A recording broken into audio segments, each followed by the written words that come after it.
जळगाव जिल्ह्यातील भुसावळ तालुक्यातील खडका गावात एक अत्यंत लज्जास्पद आणि हृदयद्रावक घटना समोर आली आहे। लव्ह मॅरेज केल्यामुळे संतप्त झालेल्या मुलीच्या नातेवाईकांनी तरुणाला नग्न करून संपूर्ण गावात फिरवत त्याची निर्घृण मारहाण केली। मिळालेल्या माहितीनुसार खडका गावातील चेतन दिलीप जंगले यांनी आपल्या समुदायातीलच धनश्री पाटील या तरुणीसोबत प्रेमविवाह केला होता। मात्र या लग्नाला मुलीच्या कुटुंबियांचा तीव्र विरोध होता। लग्नानंतर चेतन जंगले हे पत्नी समवेत खडका गावात नातेवाईकांकडे आले होते। याच दरम्यान मुलीच्या नातेवाईकांना याची माहिती मिळताच ते गावात पोहोचले आणि दोघांवर हल्ला केला। आरोप आहे की संतापाच्या भरात नातेवाईकांनी तरुणाला नग्न करून गावात फिरवले आणि त्याची निर्दयीपणे मारहाण केली। ही घटना इतकी गंभीर होती की तरुणाचा जीव धोक्यात आला होता। मात्र गावातील काही लोकांनी मध्यस्थी करत त्याचा जीव वाचवला। जखमी तरुणाला तातडीने रुग्णालयात दाखल करण्यात आले असून त्याच्यावर उपचार सुरू आहेत। या गंभीर घटनेची दखल घेत भुसावळ पोलिसांनी तातडीने कारवाई करत 10 ते 12 जणांच्या विरोधात गुन्हा दाखल केला असून यापैकी 5 आरोपींना अटक करण्यात आली आहे। ही घटना समाजाला हादरवून टाकणारी असून कायदा आणि सुव्यवस्थेवर प्रश्नचिन्ह निर्माण करणारी आहे। भुसावळ बाजारपेठच्या हद्दीत जो आता प्रकार झाला त्याच्या बाबतीतली पार्श्वभूमी आहे 18 तारखेची। 18 तारखेला संबंधित जो पीडित तरुण आहे त्यानं आणि त्या तरुणीनं लग्न केलं होतं नाशिकला। दोघंही मेजर आहेत, 18 वर्षाच्या पुढचे आहेत, एकाच समाजाचे आहेत। त्यांनी लग्न केलेलं होतं नाशिकला। तिथंच मुलगी शिक्षण घेत होती आणि मुलगा पण तिथं एका कंपनीमध्ये नोकरीला होता। लग्न 18 तारखेला केल्यानंतर 19 तारखेला ते भुसावळ तालुका पोलीस स्टेशनला हजर झाले होते।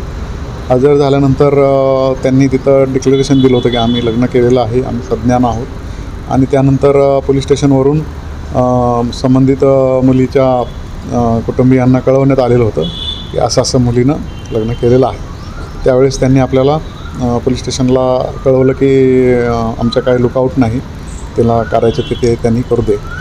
ते झाल्यानंतर मुलगाच्या मामा राहतात भुसावळमध्ये, त्याच्या घरी 19 तारखेला ते मुक्कामी गेलेले होते, दोघंजण, मुलगा आणि मुलगी।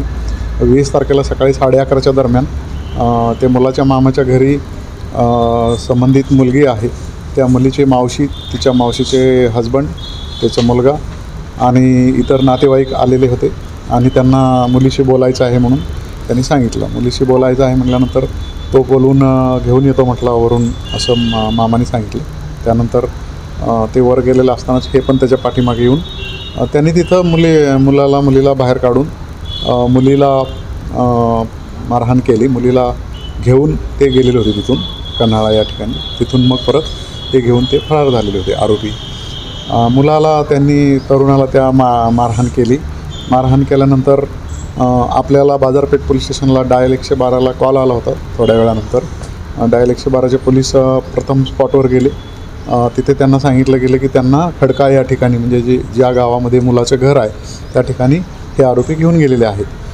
त्या ठिकाणी मुलग्याच्या घरी जेव्हा आपला पोलीस तो गेला डायल 112वाला, तर तेव्हा तिकडे त्याला तिथल्या लोकांनी सांगितलं की त्याला मारहाण केलेली असल्यामुळं त्याला दवाखान्यात घेऊन गेलेले आहेत। मग हे सगळं समजल्यानंतर हॉस्पिटलमध्ये पण आपण चौकशी केली होती, तर ते कंप्लेंट द्यायला पोलीस स्टेशनला येतो म्हणून त्यांनी सांगितलं। त्यानंतर आपल्याला बाजारपेठ पोलीस स्टेशनला हे समजलं होतं की त्याला कपडे काढून मारहाण केलेली आहे। त्यानंतर मग त्या खडकात गावातले आणि इतर ऑन द वे जे CCTV आहेत ते फुटेज आपण चेक केले, तर त्याच्यामध्ये ही घटना आपल्याला आढळून आली होती।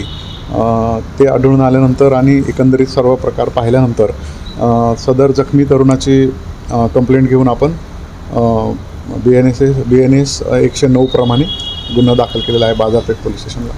त्याच्यामध्ये जे मुख्य आरोपी आहेत, जे त्या घटनेमध्ये सहभागी आहेत, त्यातले प्रत्यक्ष 5 आरोपी आपण अटक केलेले आहेत आणि त्यातले जे मुख्य आरोपी आहेत त्या मुलीचे मावशी, तिचा हजबंड आणि तिचा मुलगा हे फरार आहेत। त्यांचा शोध सुरू आहे।